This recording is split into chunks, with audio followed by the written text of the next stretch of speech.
अगर कोई बच्चा भगवान को सखा बना ले और रोज उससे बातें करे तो क्या भगवान जवाब देते हैं? एक निर्धन बालक, ना धन ना साधन, सिर्फ श्रद्धा थी और 3 सवाल, और फिर हुआ ऐसा चमत्कार कि पूरी दुनिया दंग रह गई। ये कथा है शिवदत्त की, जिसने भगवान जगन्नाथ को अपने बचपन का साथी बना लिया और सच्चे प्रेम ने ईश्वर को बोलने पर मजबूर कर दिया। इस कथा को जानने के लिए वीडियो के अंत तक बने रहे। उड़ीसा के एक छोटे से गांव में, जहां न बिजली थी न पक्की सड़कें, वहां एक कच्चे घर में जन्मा था शिवदत्त, एक निर्धन ब्राह्मण का बेटा। उसकी आंखों में बचपन की चमक तो थी, मगर जीवन में खिलौनों की जगह था संघर्ष। जब वो सिर्फ 7 साल का था, तभी उसके सिर से पिता का साया उठ गया। मां ने अपने आंचल को मजबूती से बांधा और हर दिन गांव में बुनाई सिलाई कर शिवदत्त का पालन पोषण करती। पर इस बालक का मन न खेलों में लगता था, न गुड्डे गुड़ियों में, न उसे मेले अच्छे लगते, न रंग बिरंगे कपड़े। उसका मन बस एक जगह लगता था, प्रभु जगन्नाथ में। उसके आंगन के एक कोने में था मिट्टी से बना छोटा सा मंदिर। वहीं हर सुबह वो स्नान करके बैठ जाता, दिया जलाता, फूल रखता और फिर घंटों भगवान से बातें करता, जैसे कोई अपने मित्र से करता है। प्रभु, मेरी मां कल बहुत थक गई थी, आप उन्हें सपने में मिलकर मुस्कुरा देना, उनका मन हल्का हो जाएगा। प्रभु, आज मेरे पास आपके लिए कुछ नहीं है, पर मैंने खुद खाना नहीं खाया ताकि ये रोटी आपको दे सकूं।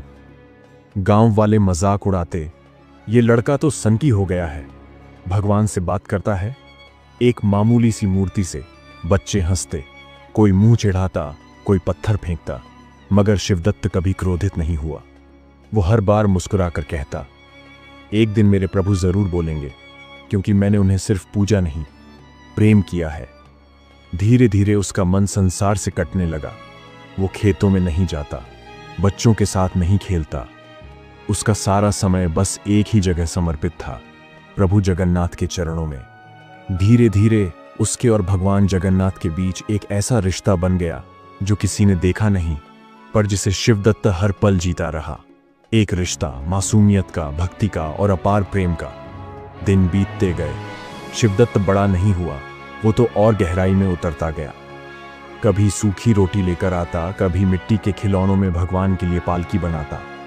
और एक दिन वो चमत्कार घटा जो न किसी ने देखा न किसी ने सोचा। कभी कभी भगवान को शास्त्रों की भाषा नहीं चाहिए होती, उन्हें चाहिए एक मासूम दिल की पुकार। और शिवदत्त की पुकार उस पूरे गांव में सबसे सच्ची थी। जब मां बीमार होती तो वो मंदिर के सामने बैठकर आंखें बंद करता और कहता, प्रभु, आज मां का माथा बहुत गर्म है, मैंने हल्दी वाला दूध पिलाया है, अब तुम अपना कमाल दिखाना और मां को ठीक कर देना। कभी वह छोटी सी लकड़ी की स्लेट पर भगवान को चिट्ठियां लिखता, आज मैंने 2 रोटी खाई, तीसरी नहीं खाई प्रभु, वो आपके लिए रखती है। गांव वाले जब मंदिर में दिया जलाते तो शिवदत्त चुपचाप अपना मिट्टी का छोटा दीपक जलाता और कहता, प्रभु, मेरी बात सुनो ना, आज तुम हंसे नहीं, क्या मुझसे नाराज हो? वो कभी पत्थर पर बैठकर भगवान से रूठता, कभी पेड़ के नीचे जाकर मनाता, कभी अपने खिलौनों में से सबसे सुंदर वाला खिलौना उठाता और प्रभु के सामने रख देता।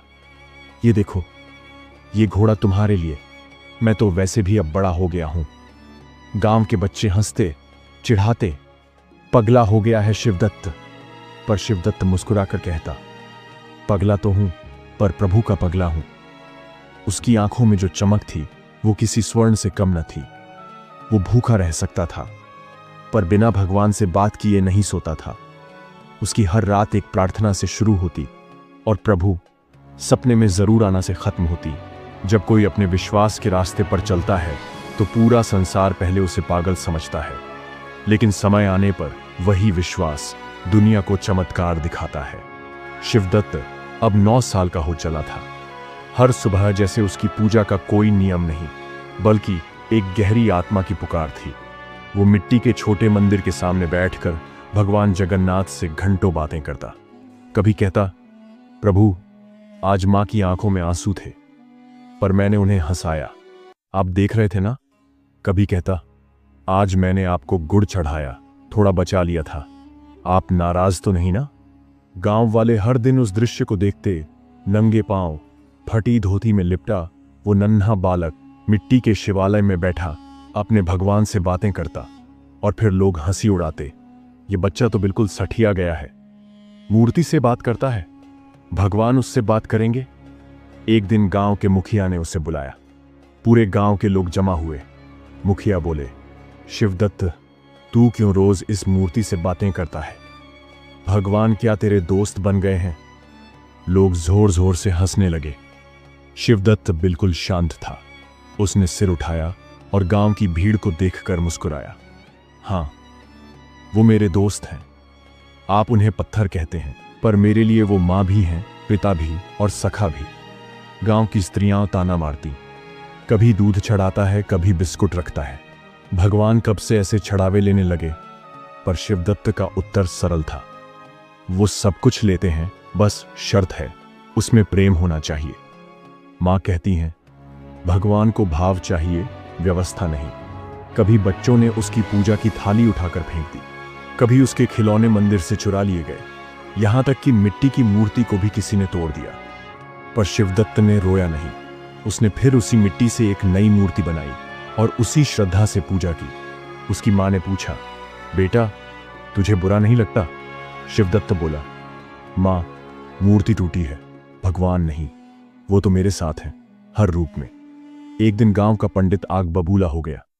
ये लड़का धर्म की मर्यादा तोड़ रहा है, बिना संस्कार, बिना मंत्र, ऐसे कैसे भगवान को पूछता है? शिवदत्त उसके सामने नतमस्तक होकर बोला, पंडित जी, मैंने किताबें नहीं पढ़ी, मंत्र भी नहीं आते, पर मेरी भक्ति में छल नहीं है, झूठ नहीं है, बस सच्चा प्रेम है।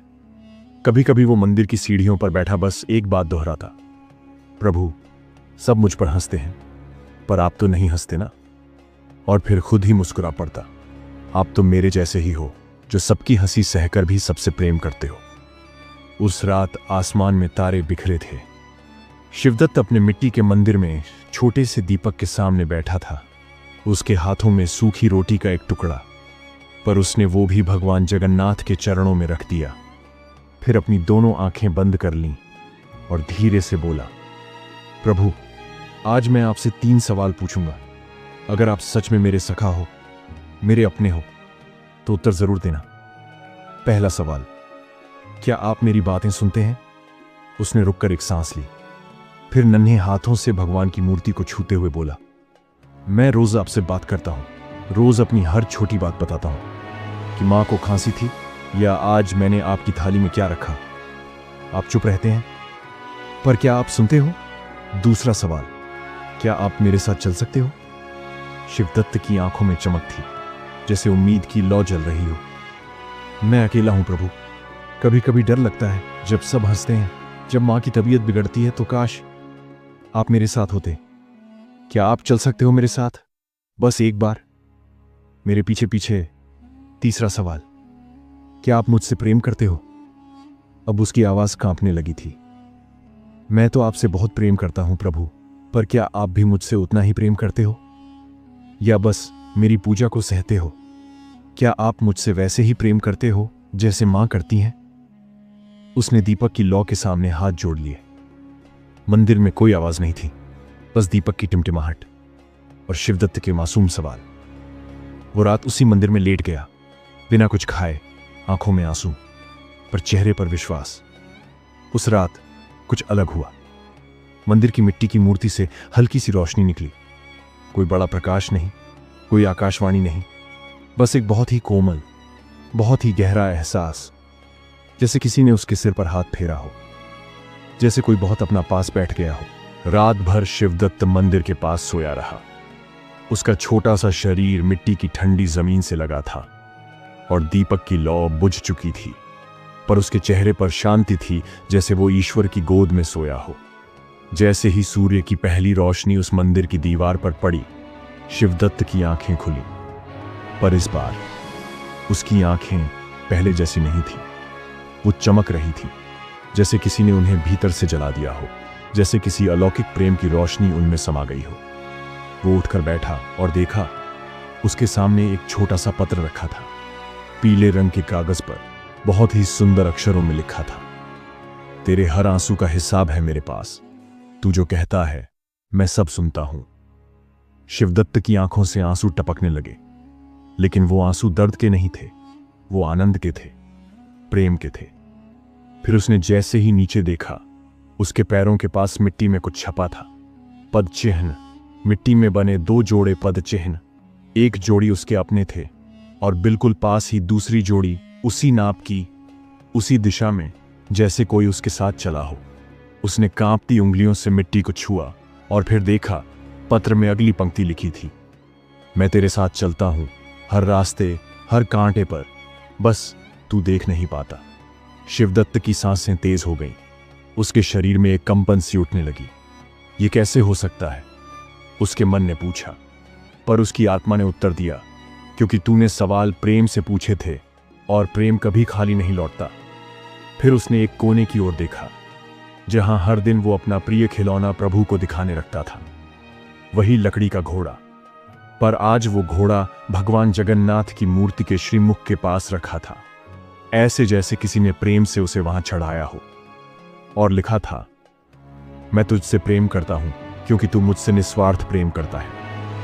उस घड़ी में शिवदत्त की उम्र केवल 10 वर्ष थी, पर उसका हृदय एक संत, एक आशी, एक भक्त का बन चुका था।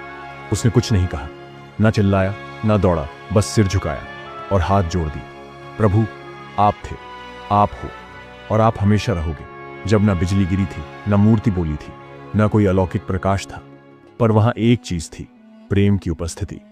भगवान के उत्तर किसी आकाशवाणी की तरह नहीं आते, वो आते हैं मौन में, उस प्रेम में जो बिना शर्त होता है, जो सब कुछ हार कर भी उम्मीद नहीं छोड़ता। शिवदत्त के जीवन की ये भोर अब उसकी आत्मा की रोशनी बन चुकी थी। वो जान चुका था कि भगवान जवाब देते हैं, पर वो जवाब शब्दों में नहीं होते, बल्कि अनुभव में उतरते हैं। शिवदत्त अपनी मां के पास दौड़ते हुए गया। मां, भगवान ने मुझे सब कुछ दिया जो मैंने कभी नहीं सोचा था। आज मैं जानता हूं कि भगवान मेरे सखा हैं, वे हर वक्त मेरे साथ हैं। मां चुपचाप उसे देख रही थी। आंखों में आंसू थे, लेकिन एक अजीब सा संतोष भी था। वह जानती थी कि उसका बेटा अब किसी और से नहीं, बल्कि अपने विश्वास और भगवान से जुड़ा हुआ था। उसकी आंखों में एक गहरी आस्था और विश्वास था, जो आज तक किसी भी हालत में टलने वाला नहीं था। शिवदत्त ने फिर अपनी मां को कहा, मां, भगवान ने मुझे यह सिखाया है कि जीवन में सबसे जरूरी बात है विश्वास और सच्ची भक्ति। अब मैं जानता हूं कि मेरे हर सवाल का उत्तर मुझे भगवान से मिलेगा, अगर मैं पूरी निष्ठा से उस पर विश्वास करूं। उस दिन के बाद से शिवदत्त की मां की हालत में सुधार होने लगा। उसका शरीर धीरे धीरे ठीक हो रहा था और शिवदत्त के दिल में एक नई उम्मीद और शक्ति जागी थी। वह अब न केवल अपनी मां के लिए, बल्कि गांव के लिए भी एक उदाहरण बन गया था। गांव वाले उसकी आस्था को देख रहे थे और समझ रहे थे कि शिवदत्त कोई साधारण बच्चा नहीं है। वह भगवान से वास्तविक प्रेम करता था और भगवान ने उसे अपने सखा के रूप में स्वीकार किया है। गांव वालों ने अब उसे पागल नहीं कहा, वे उसकी भक्ति और विश्वास को सच्चाई के रूप में देख रहे थे। शिवदत्त ने एक बार फिर भगवान से कहा, प्रभु, आप मेरे लिए केवल एक देवता नहीं, बल्कि मेरे सबसे अच्छे मित्र, मेरे भाई हो। भगवान की कृपा से शिवदत्त का जीवन बदल गया। उसकी मां की तबीयत और भी बेहतर हुई और उसने गांव के लोगों को यह सिखाया कि सही रास्ता केवल विश्वास और भक्ति का है। शिवदत्त ने अब भगवान को हर काम में साथ पाया और जीवन में आगे बढ़ने की प्रेरणा पाई। आखिरकार एक दिन शिवदत्त ने भगवान से यह कहा, प्रभु, अब मैं आपकी सेवा में पूरी तरह समर्पित हूं। आपके बिना मेरे जीवन का कोई मतलब नहीं है। आप मेरे सखा हो और मैं हमेशा आपके पास रहूंगा। भगवान ने उसकी आस्था को देखा और उसे आशीर्वाद दिया। शिवदत्त, तेरा विश्वास ही तेरा सबसे बड़ा बल है। तू हमेशा सही रास्ते पर चलेगा और मैं तुझसे हमेशा मार्गदर्शन करूंगा। इस तरह शिवदत्त की जीवन यात्रा पूरी हुई, जहां उसने भगवान के साथ अपना अनमोल संबंध पाया और उसकी भक्ति और विश्वास ने उसे जीवन के सबसे बड़े संघर्षों से बाहर निकाला। गांव वाले उसे अब सम्मान और श्रद्धा से देखते थे और उसकी कहानी सबके लिए एक प्रेरणा बन गई।